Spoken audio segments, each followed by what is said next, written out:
Hello there guys, and welcome to your Linux tutorial. And in this Linux tutorial, what we are going to do is we are going to make a review of what we learned so far, okay? And not so far from the beginning of the series, but what we learned so far from the last checkpoint to this point, okay?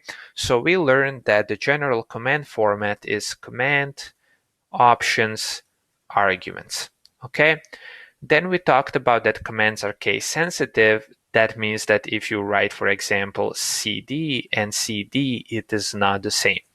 If you want to change your current directory, you use the cd and then you type in the directory you want to navigate yourself to. That is the directory you want to become your current working directory.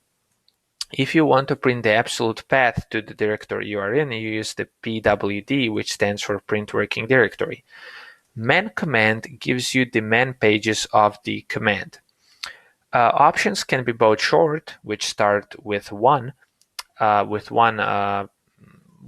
this called? One hyphen, not hyphen, one dash, and two dashes for long options. Short options can be changed, while long options cannot be changed.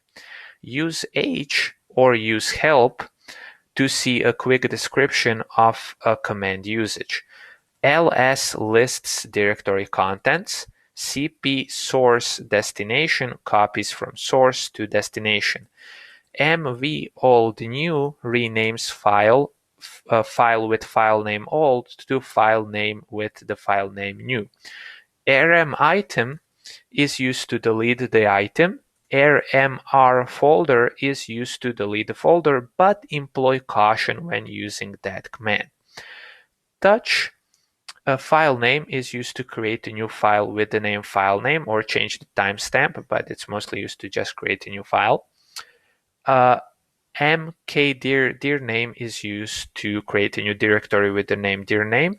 rmdir name is used to remove a directory with the name dir name. Echo message is used to print a message, and again, it is always useful to enclose this in quotes, preferably single quotes. And again, we'll discuss this later. Cat file name is used to print out the contents of the file. Less file name is used to page through the contents of the file. Head file name is used to only view the beginning portion of the file, while tail file name is used to view only the later, that is the ending portion of the file. Sudo command is used to give yourself super user privileges when you are executing this command. su is used as a shorthand for switch user, and it allows you to switch the user, but again, you shouldn't really use this. Prefer sudo over su. You can use grep pattern file, and again, usually enclose the pattern in the single quotes. Use grep pattern file for pattern matching in the file, and use the wc command file to count the number of words and other stuff in a file.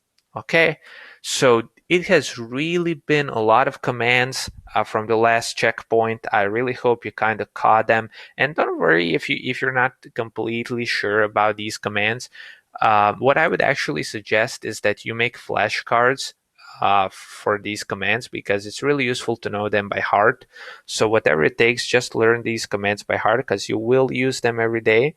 But again, don't feel too bad, because it really has been a lot of information, and if you haven't caught along, that's actually pretty normal. As you use the Linux command line more and more, and as you use Linux more and more, and that is why I actually advocate switching to Linux full time, at least at one point, then you are going to be using these commands more and more, and you are going to become more and more comfortable with them.